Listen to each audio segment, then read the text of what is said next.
Hello, everyone. Thank you for joining us for our session, Narrative Economics, How Stories Go Viral and Drive Major Economic Events, with our special guest, Professor Robert Shiller, a Nobel Prize-winning economist and Yale School of Management's Professor of Finance. My name is Sanya. I'm a part of the higher education team here at Ivy Exec, and I will be helping to moderate today's session, along with Wendy Tsang, Assistant Dean of the Executive MBA program at Yale School of Management. Before we begin, I have a few brief housekeeping items for our audience. First, all attendees are in listen-only mode. However, we encourage you to engage in the session by asking questions, which you can do using the question box or chat feature you can find in your controls at the bottom window. We will be having a formal Q&A session during the last 15 minutes, but feel free to send in your questions throughout the session. Additionally, we are recording today's session, so you can look forward to receiving a copy of the recording via email in the coming days. And now it is my pleasure to pass the floor to Wendy, who will introduce you to our presenter today. Thank you, Sanya, and thank you to those who are joining us today. My name is Wendy Tsang, and as Sanya said, I serve as the Assistant Dean of the MBA for Executives program at the Yale School of Management. The MBA for Executives at the Yale School of Management is a program designed for mid-career working professionals in a variety of industries and functional areas. Along with a year of coursework and our integrated core curriculum, students have the opportunity to deep dive into one of the three areas of focus at the nexus of business and society. Those are asset management, healthcare, and sustainability. Students complete the program over a 22-month period, during which they attend class in person at Evans Hall on the Yale University campus in New Haven, Connecticut, every other weekend on Fridays and Saturdays. Lately, in a COVID world, students have the option to attend remotely through our extended classroom technology. Class weekends also include optional social activities to get to know the university and Saturday workshops to enhance their professional development, delivered by top members across the Yale faculty. Students participate in a 2-week residency period to start the program in July and have the opportunity to study and travel internationally through a required Global Network Week. Students start their second year with an additional week of residency. And throughout their 2 years, students participate in colloquia where leaders in business and academia share their experience, expertise, and insights. Today, it is my pleasure to introduce such a leader, Professor Robert J. Shiller. Professor Shiller is a professor of finance and a fellow at the International Center for Finance at the Yale School of Management. He is also the Sterling Professor of Economics in the Department of Economics and the Cowles Foundation for Research in Economics at Yale University. He received his BA from the University of Michigan and his PhD in economics from MIT. Professor Shiller has written on financial markets, financial innovation, behavioral economics, macroeconomics, real estate, statistical methods, and on public attitudes, opinions, and moral judgments regarding markets. He served as Vice President of the American Economic Association and President of the Eastern Economic Association. He was elected President of the American Economic Association in 2016. Professor Shiller co-founded the firm Case-Shiller Weiss, where he developed the Case-Shiller home price indices, which are the leading measures of the US residential real estate prices. Professor Shiller was awarded the Nobel Prize in Economics Sciences jointly with Eugene Fama and Lars Peter Hansen in 2013. After winning the Nobel Prize, Professor Shiller stayed committed to teaching and guiding Yale SOM students across multiple degree programs at Yale University on issues of economics, finance, and asset management as he continued his research and writing. The MBA for Executive students at Yale SOM have been fortunate to hear directly from Professor Shiller as a colloquium speaker for the asset management area of focus, as well as through talks he has hosted at Yale SOM and across Yale University. Professor Shiller is a prolific writer and has published several books, most recently Narrative Economics. Today, he will talk about the use of narrative economics and how it can improve our ability to predict, prepare for, and lessen the damage of financial crisis, recessions, depressions, and other major economic events. We hope this opportunity to hear from Professor Schiller will offer insights not only into his unique work, but also into how our faculty at Yale SOM regularly brings their research into the classroom each weekend. Professor Schiller, thank you so much for joining us today. My pleasure. All right, well, let's begin.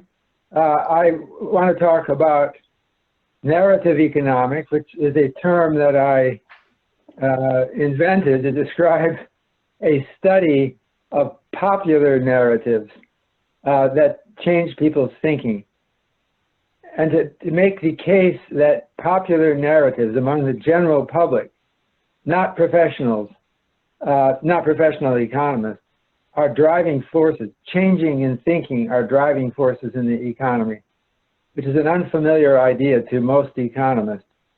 Narrative economics is the study of those narratives as history unfolds. And I'm today going to relate it to epidemiology, which looks at diseases, viruses and other microbes that cause disease and spread by contagion.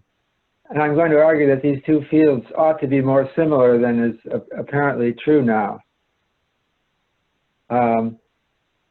So this is the book cover. It came out in October.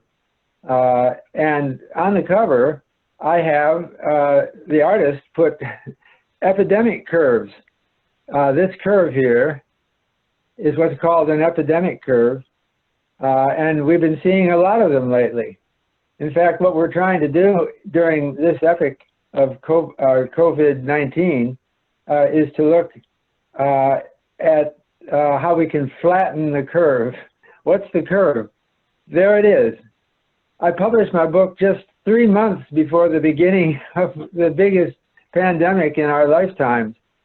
I obviously don't mention it in the book, but I'll mention it today. These epidemic curves are also instrumental in causing economic fluctuations that look somewhat similar, and that's what I'm going to argue. And in order to understand things, we have to look at narratives. Well, what are people thinking? Which economists are loath to do, most of them. What I'm doing here is trying to bring into economics some insights that are more common in other social sciences. Here I'm looking at JSTOR, which is a digital archive of professional journals that goes back, over 100 years in terms of the journals. And you can see that I have various anthropology, economics, finance, history, political science, psychology, and sociology.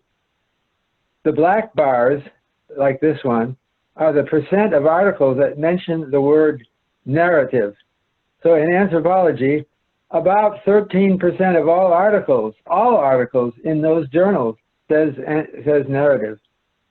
And you can see that finance is the field with the least attention to narratives. I wonder why, because narratives are awfully important.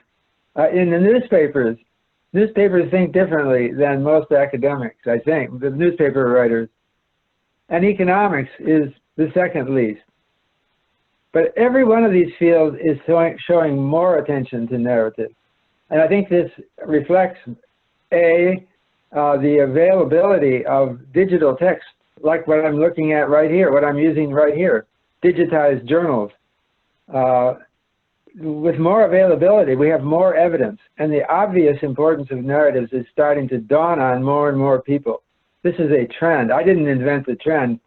I just invented a name for it. So here's from my Nobel lecture is a chart that I displayed there in Stockholm, Sweden, and in 2013. So the chart ends in 2013, but the blue line is the real S&P Composite Stock Price Index. If I updated it, it would be up somewhere like here now, where you see my pointer. And also with it is the present value of subsequent dividends. I know all the dividends paid all the way back to the beginning of these data, which is 1871. because they announce their dividends and people take careful note of it, so we can see what they paid out eventually. We don't know past 2013 here because I did this chart in 2013. But the point is very general. The stock market is more variable than the fundamentals by a long shot. What are these people thinking? Stocks should be very stable in prices because they are claims on earnings into the indefinite future. There's no end date. So, you know, how much are we going to know that's going to change about the indefinite future going out decades? So there's something wrong here with the general approach. I published this first in 1981. Here's a plot also from my book, from an earlier book called Irrational Exuberance, that shows home prices in real terms, the blue line here. These are home prices in real terms since 1890, according to an index that I constructed. You know, the funny thing is, no one had, there was no index, nobody constructed a century-long home price index. Why not? You know, it's something about how academic and other people, newspaper people, business people, they think too much along the same lines. And something perfectly obvious to do is to create a long-term home price index was not done. But you can see that home prices have been volatile, but some of this is data error in the early part. But as we see, they're not like the stock market. For example, the home prices went up dramatically from 1997 to 2005. And then they started falling, and then we had a financial crisis. And here we are today. Those big swings don't seem to be justified by anything in fundamentals like building costs, population, or even interest rates. People think that the home prices are due to Fed policy. But look, there's just no correspondence. Interest rates have just been gradually declining ever since the 1990s or the 1980s. And what's this up and down coming from? I'm thinking it's something to do with changing narratives. And I'm arguing here that they're like epidemics. So let's look at a medical epidemic. For a moment, we're in the medical school, okay?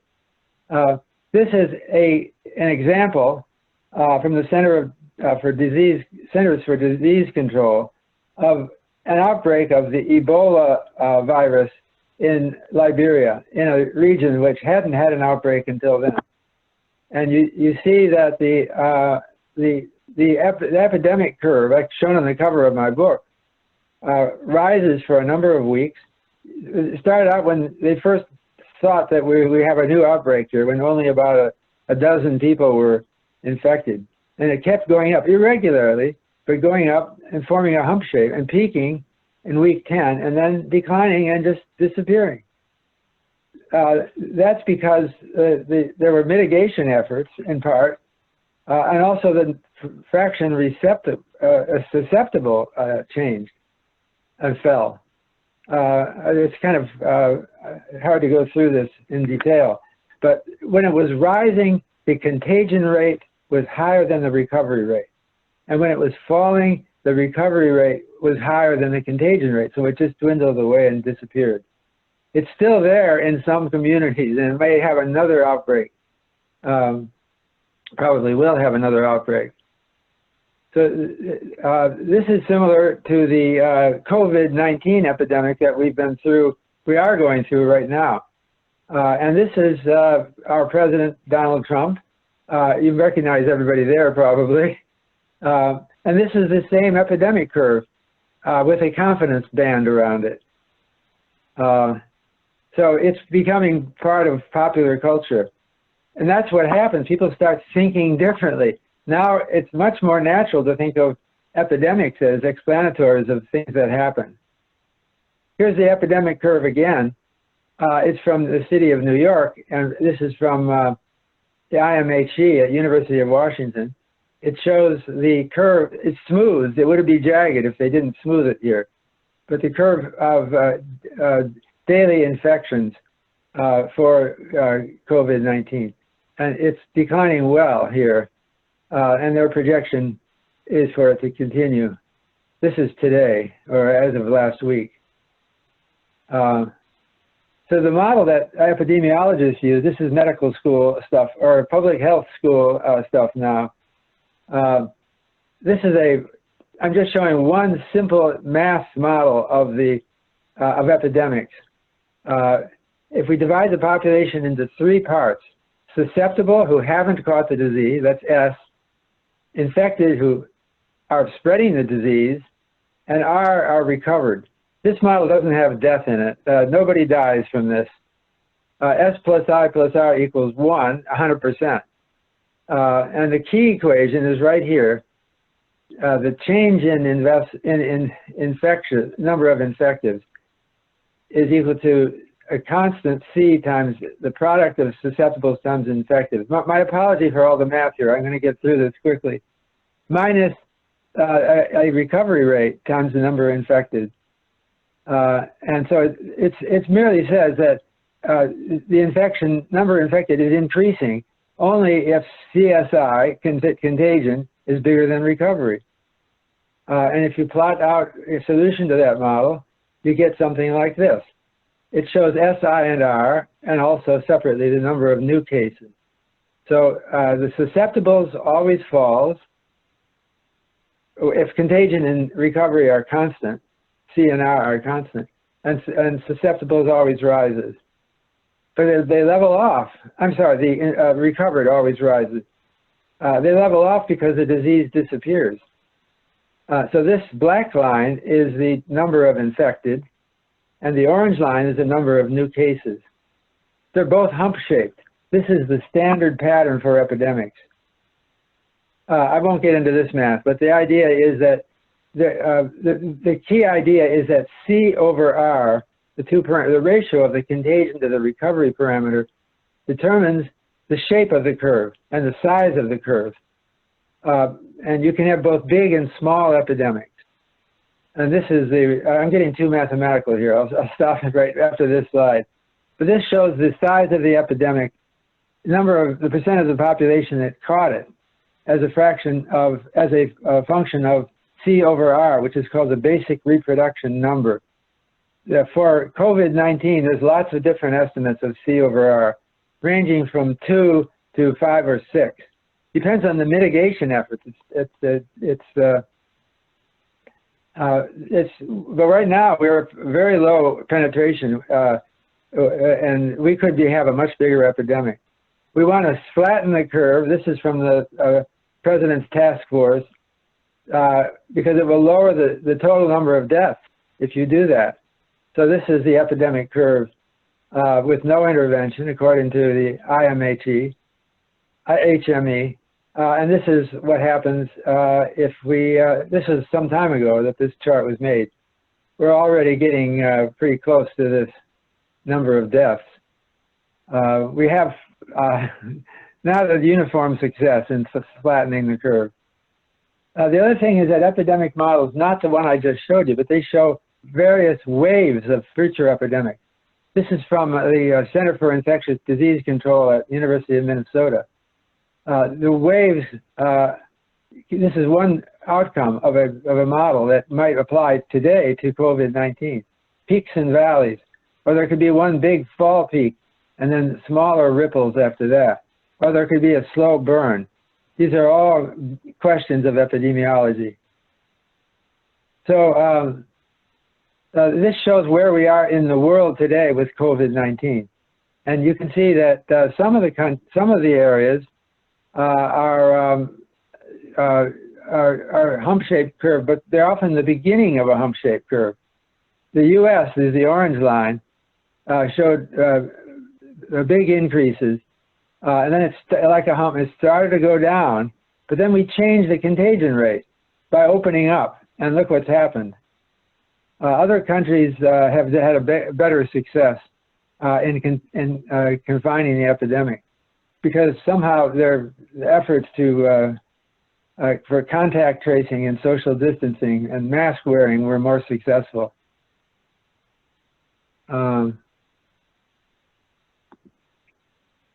Just to give you another reminder of how epidemics spread, do you remember this man? This is a horrible video showing a group of policemen apparently killing a black man, a white and Asian policeman killing a black man. I don't want to judge these people, but I just want to look at how contagious that epidemic was. To our amazement, it spread not only all over the United States, but it also much of the whole world. And why was it contagious? Because it was a very effective video. It showed this man with a casual, smug look on his face in the process of actually killing someone. And you see both faces, just horrible.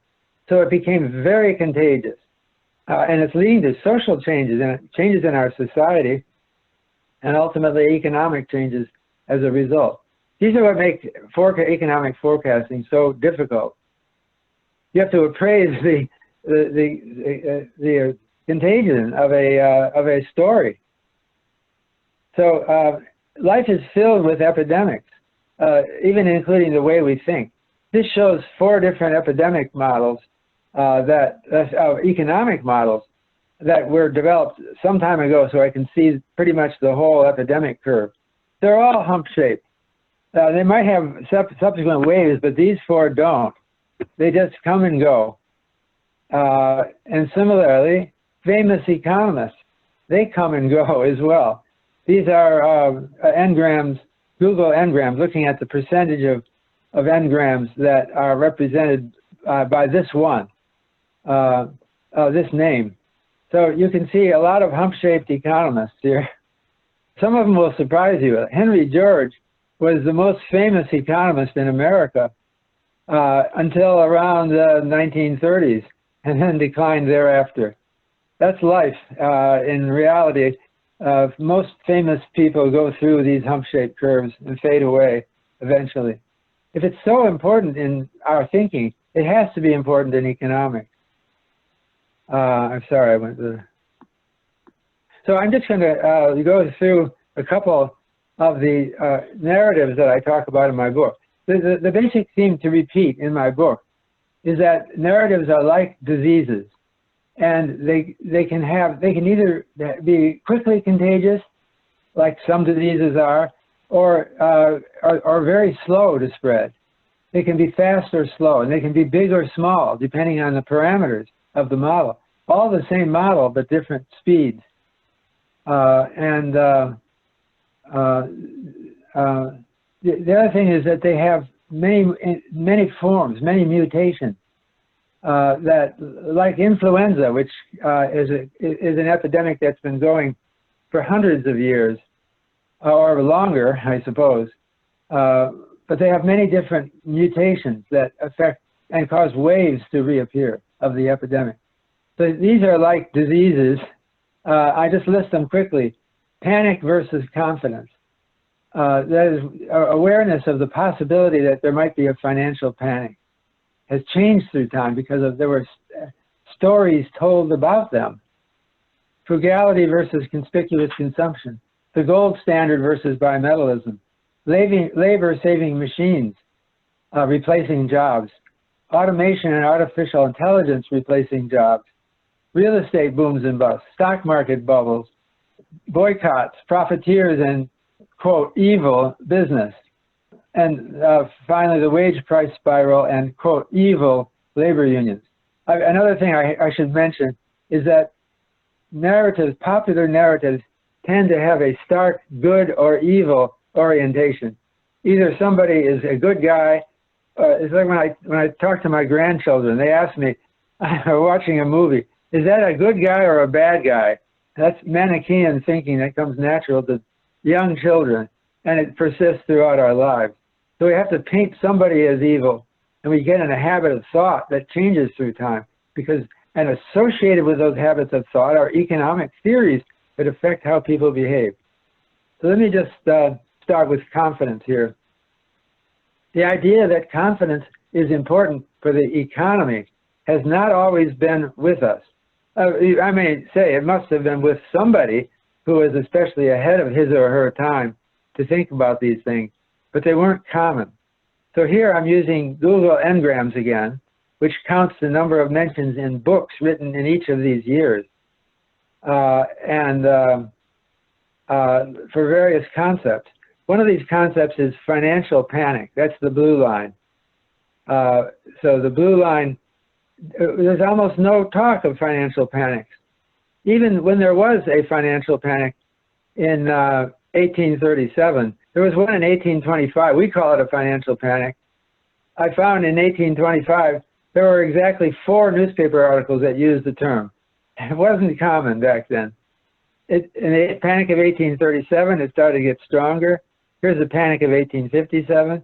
You can see the effects of each of the steps. This is the panic of 1873, panic of 1893, panic of 1907, and then we got the Federal Reserve.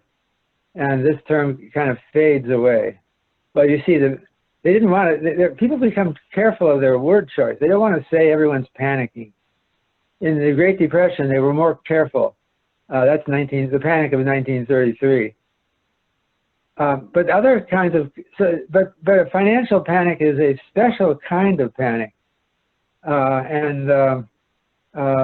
We can see different kinds of panics in the terms business confidence, which started to appear and has had waves associated with business crises.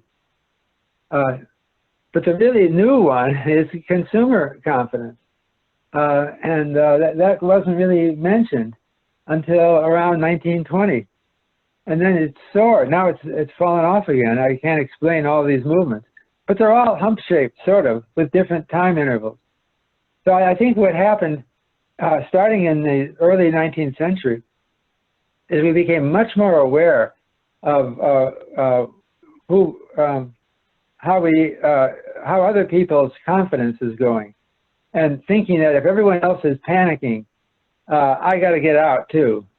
You know, it's like if you're in a theater and suddenly you see people running out of the theater, you'll probably get up and run too, because maybe they know something, or maybe I better just do it because I'll get crushed in the run. So that's a confidence narrative. That narrative was very popular, was becoming popular in the Great Depression.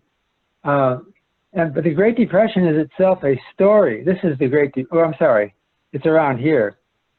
Lionel Robbins wrote a book in 1934 called The Great Depression. And it's sort of caught on. You can see a little uplift. This is ProQuest News and Newspapers database. But they didn't talk very much about the Great Depression during the Great Depression. They didn't know that what they were living through was a unique event. A lot of them thought that it would go on forever. And that's not what happened.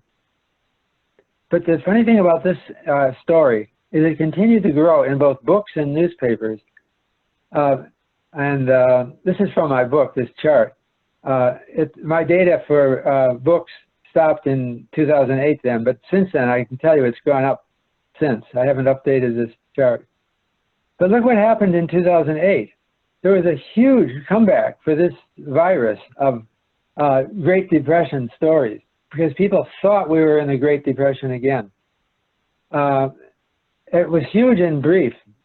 It became very contagious. And I think it was part of the story of the in fact, they named the event the Great Recession, and that went viral, that name, named after the Great Depression. So it was obviously a parallel on everyone's mind for a while.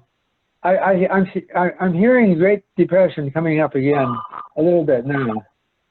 I'm sorry about the phone. Another story which is very popular, has been very popular, is a story about machines replacing jobs. And this chart is from my book too. It shows for books, the percentage of words in books that represent these phrases. Labor-saving machinery began to be a concern starting in the early 1800s. Notably, there was the Luddite riots in England about machines replacing jobs. And it didn't really catch on, though. It started to catch on gradually. And labor-saving machinery peaked around the Great Depression. They also invented a new term. Well, maybe it's here.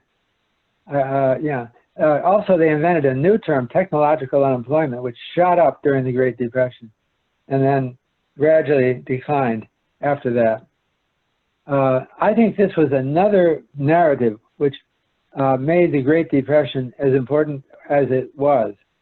It's what I call a confluence of narratives, as opposed to what I've been talking about now, which I also call the constellation of narratives. Narratives occur in constellations. For example, there's a Trump constellation of narratives. Most of you can think of at least 100 different stories about Donald Trump, whether you like him or not. He has become talked about.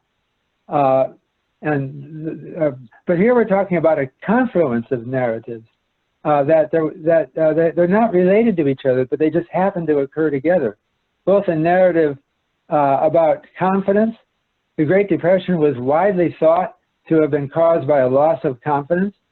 They quote Franklin Roosevelt's, "The only thing we have to fear is fear itself."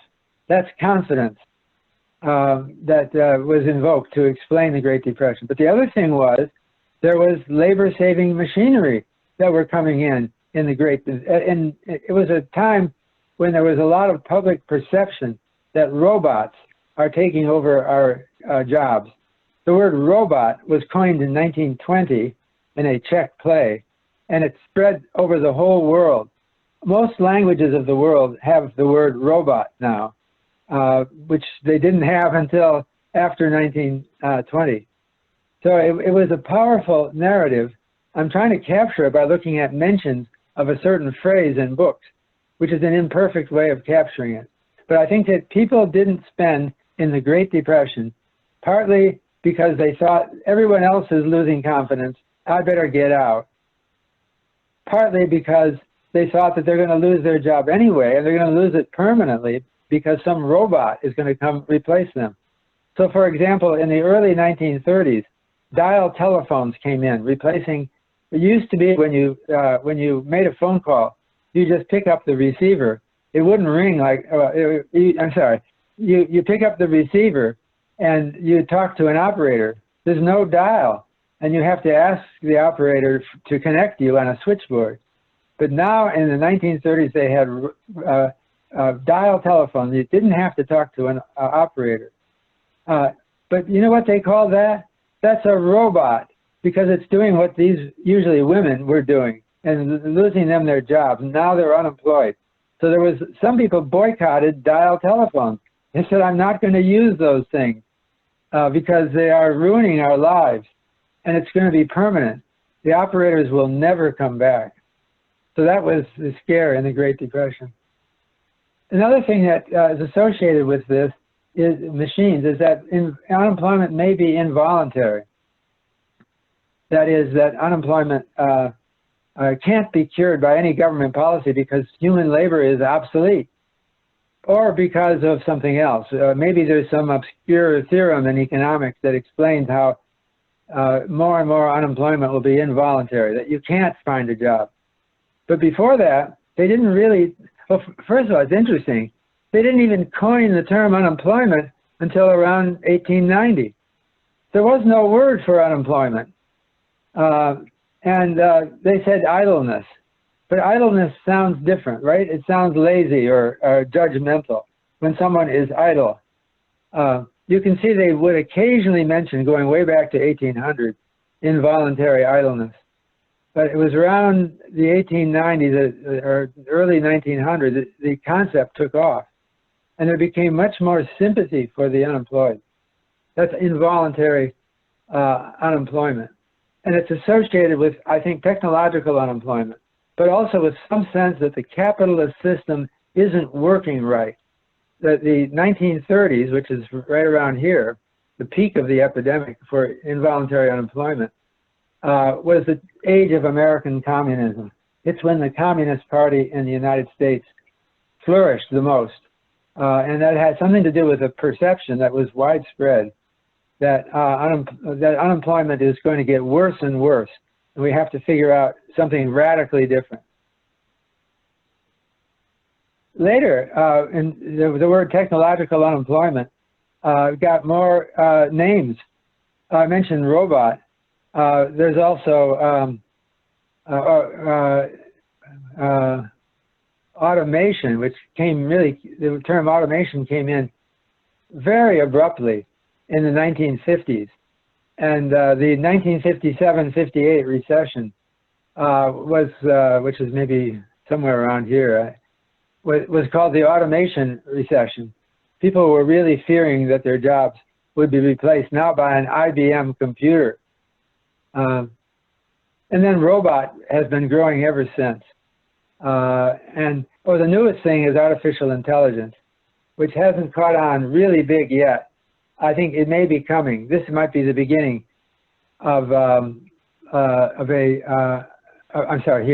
artificial intelligence revolution that will be scaring people and causing them not to spend, and might bring on I can't really forecast these things very accurately, but it's certainly on its way up, fear of artificial intelligence. And it's a more drastic and scary form of machine replacing jobs, because it kind of replaces your judgment and your humanity. But it's not as viral as other things right now for unclear reasons. A lot of people really believed these technological unemployment narratives of the various kinds. And if you look at newspaper articles going way back into the days of the Luddites, the general tone of newspaper articles was usually that people shouldn't worry. It's great when machines replace jobs, and you will find some other job. This is an effort to reassure the public, and you keep seeing it for over 200 years. But the public is never completely convinced. So as late as 1933, Albert Einstein, who we usually take as a smart man, said he believes that the labor-saving machinery is the cause of the Depression. Technical innovation and organization has decreased the need for human labor, and that's why we have a depression. And nobody is spending. Not nobody is spending, but spending is way down.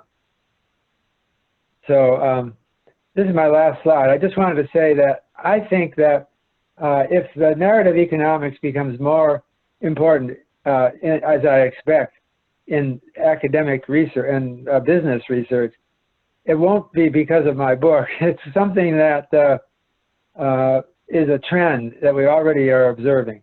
It has something to do with new data. Whenever science comes up with a new source of data about what's really happening, theories will start to come up, and exploitation of this data will be a new fashion in the field. We're already seeing that happening now. I think that we have to support the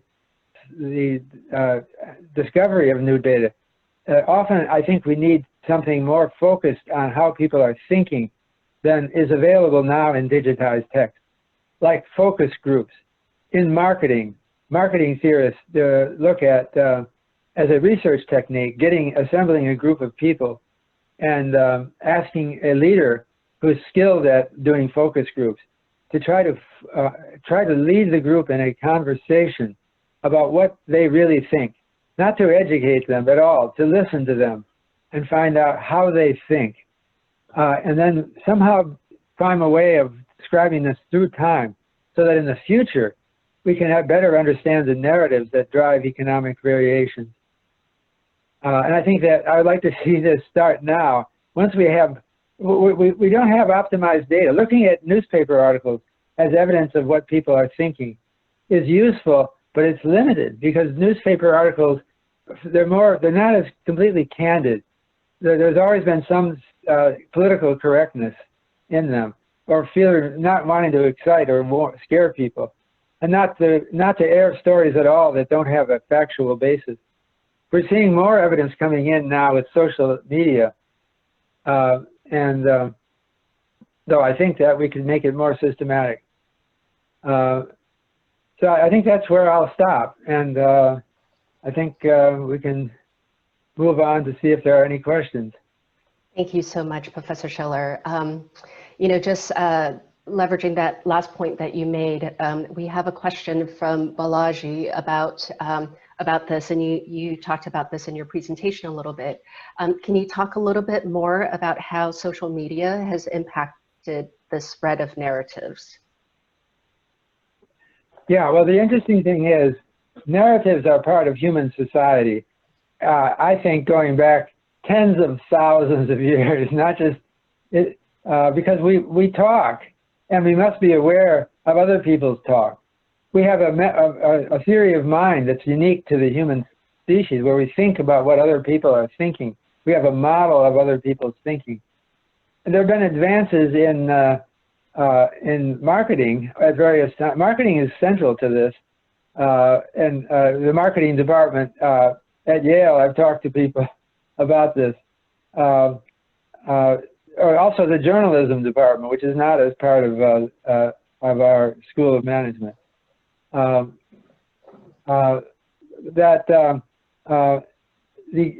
contagion is an ability to get contagion, to market things, has been a science which has been growing through time. A particular leap forward that I like to mention, this will surprise you maybe, most of you, Alexander the Great. But Alexander the Great, Alexander the Great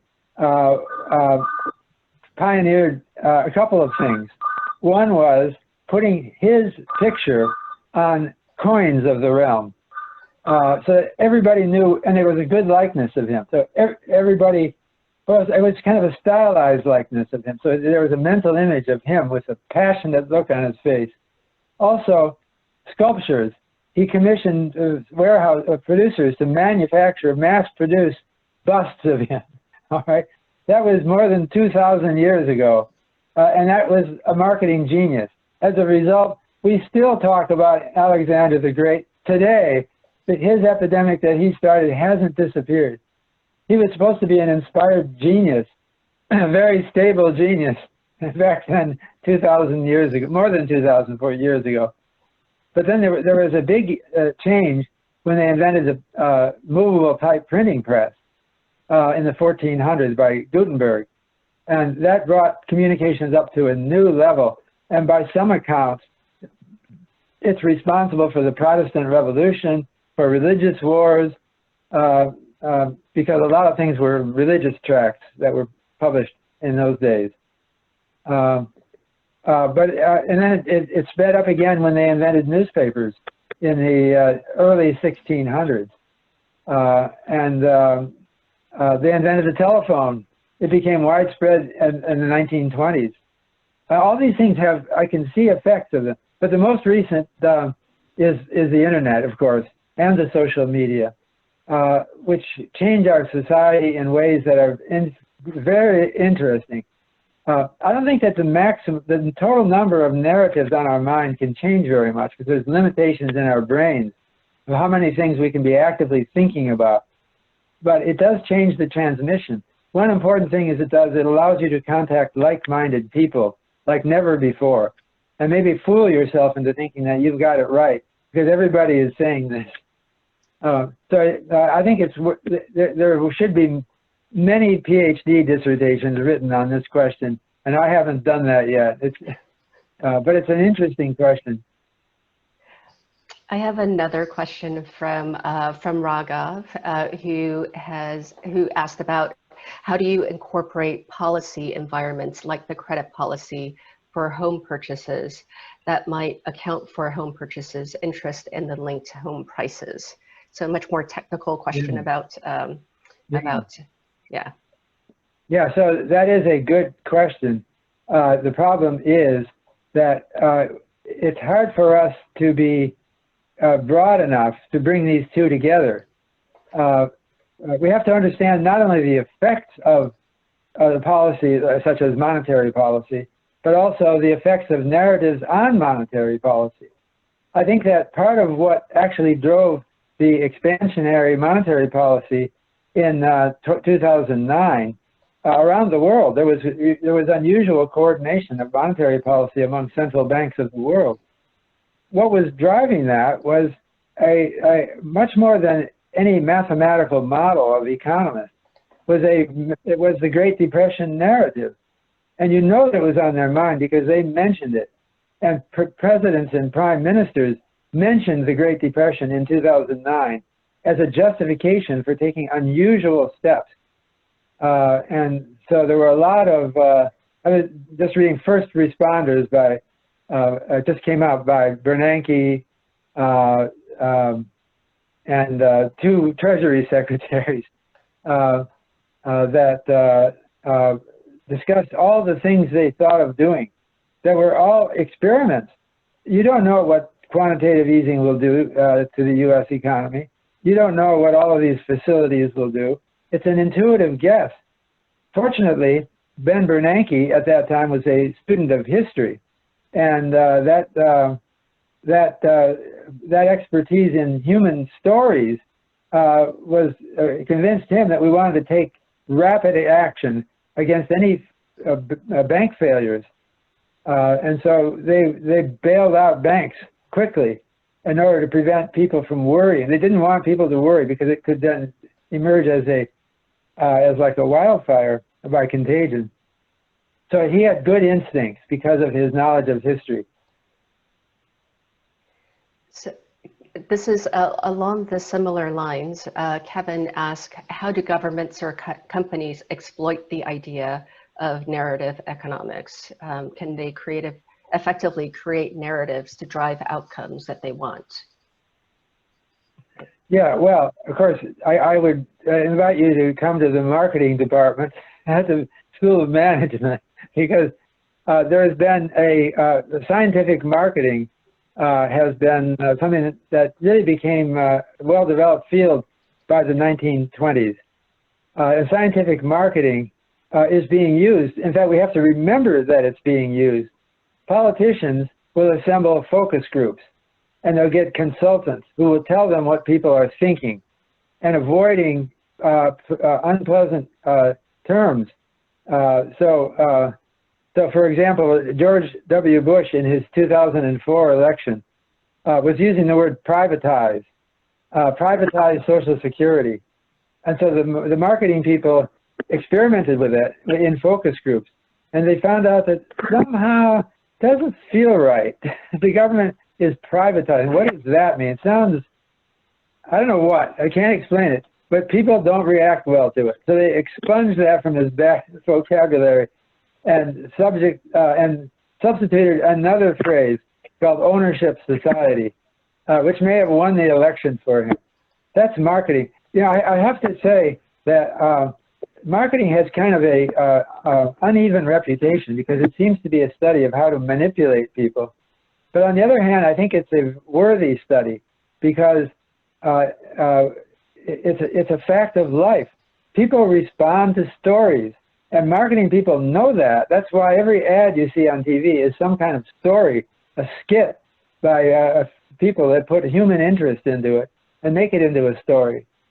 So marketing there's also journalism, as I mentioned before, and there's communication science, and there's sociology, and there's anthropology.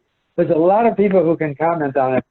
I think it's a worthy discipline as long as it's in the hands of well-meaning people.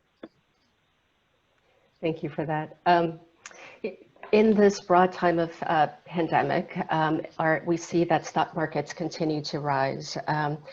How does the narrative economics, or does narrative economics play a part in this? Yeah, okay. Well, most of my study of narrative economics are from narratives of the past. So I'm telling you for the first time. You've probably never heard these narratives, or you only heard a later incarnation of them. But when we talk about what's happening right now, it's going to be kind of obvious what I think. I can't surprise you with the narrative because you've heard it all. But I'm looking at what were people thinking about at the juncture of COVID-19 and stock market investing. Now, the rational man economic theory would suggest that people were thinking ahead as to how will COVID-19 affect earnings flows from companies, and they were computing present discounted values of revised earnings. Now, you may have been trained to do that at your business school, but I don't think that's what most people are doing. What were they really thinking about? So I tried to take this apart in phases. I have a column in Project Syndicate about this recently. The first, there's 3 phases of the stock market since COVID-19. The first phase is from February 19th of this year. From January 30 of this year to February 19th. January 30 was the date that the World Health Organization announced that there is a global health emergency, or a health emergency of international concern. They told you to start worrying about it in January 30. For 19 days, however, the stock market continued to go up until February 19th. Now, I wonder what people were thinking, so I went on Google Trends and tried to find out what they were searching for. And I find that there weren't that many searches about pandemics or divorce or diseases, but they were starting to pick up. And so I think in that first phase, people just weren't paying attention. There were only a small fraction of the population had been thinking and were prepared to think about a pandemic. Certainly there were people like Anthony Fauci who knew that it was a risk and were alarmed by these new evidence.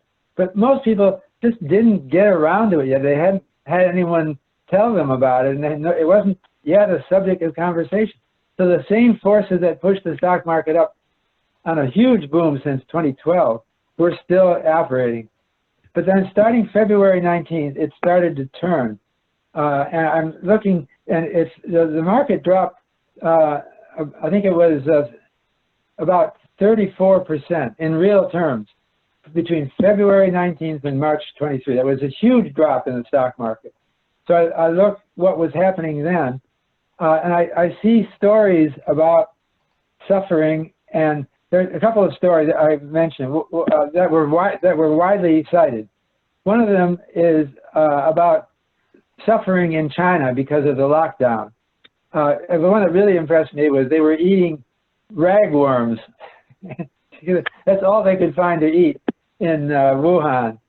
I looked up a picture. Ragworms are very unattractive looking meal.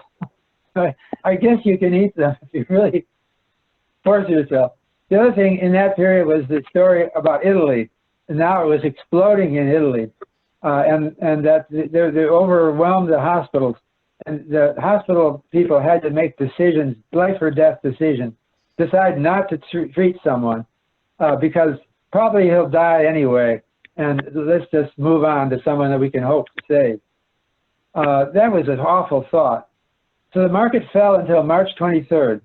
And then March 23rd, the big news was the central banks were now onto this, and we're doing extremely aggressive monetary policy, like they did in 2008, 2009.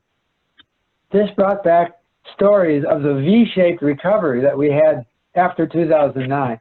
If you put your money into the stock market in March 2009 and waited until February 19th, you'd have tripled your money. It was a hugely bull market, and so people started talking about that.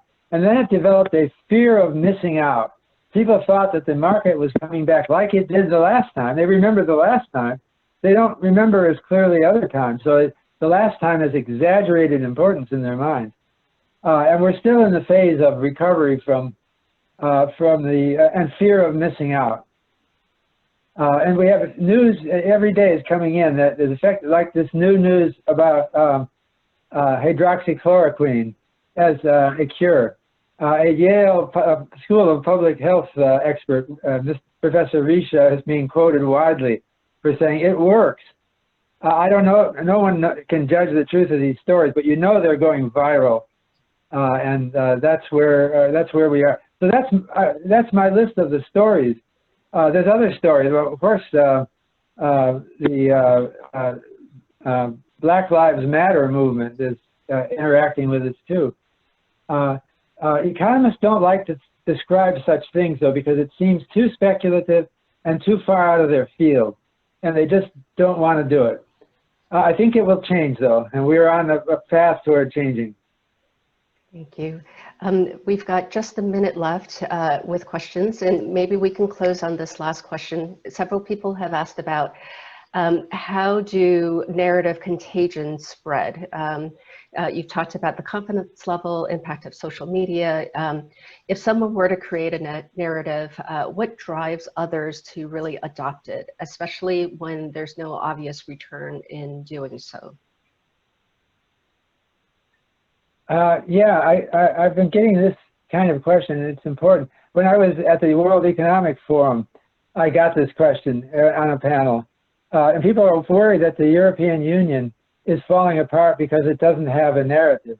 The problem is we've built our past narratives around nationalities and patriotism, and they just couldn't do it.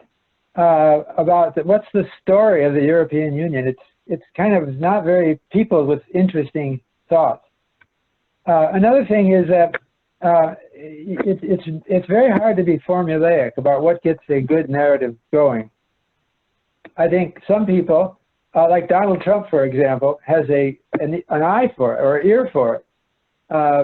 He's good at judging. If he hears a story and looks at people's reaction and thinks about it, he'll make it his own. It's combined. He's a combination of many narratives that work. And sometimes narratives are surprisingly unimpressive, but they still work. One example I mentioned in the book is the narrative of George Washington and the cherry tree. Foreigners probably don't recognize this, but I'll tell the story in 10 seconds. George Washington, when he was 12 years old, cut down a cherry tree on his father's land without asking permission. And the father was furious and asked him, "Did you cut down the cherry tree?" And George Washington answered, "Yes, father, I admit, I cannot tell a lie. I cut down the cherry tree." End of story. I think that's about the weakest story I can imagine, but people repeat it. Why do they repeat it? It's like common knowledge in the U.S. now, more than 200 years later. It's partly because it's patriotic, partly because it instills values. I don't know. It has visual imagery. You go to the journalism department and figure it out. It was written up by a skilled writer Parson Weems in 1802. His book. No one reads his book anymore. The only thing that survives from the book is that one story, and nobody even knows if it's true. Thank you so much, Professor Schiller. As we come to the end of our time, I want to thank you for sharing your time and insight and from your book and for being with us. And with that, I'd like to hand the session back to Sonia. Thank you so much, Wendy. Professor Schiller, thank you very much. It was a great pleasure having you with us today. And thank you for such valuable and insightful content you provided us. We would also like to thank our audience for joining us today. And we hope you stay safe, stay well, and hope to see you on our future webinars. Thank you so much, everyone.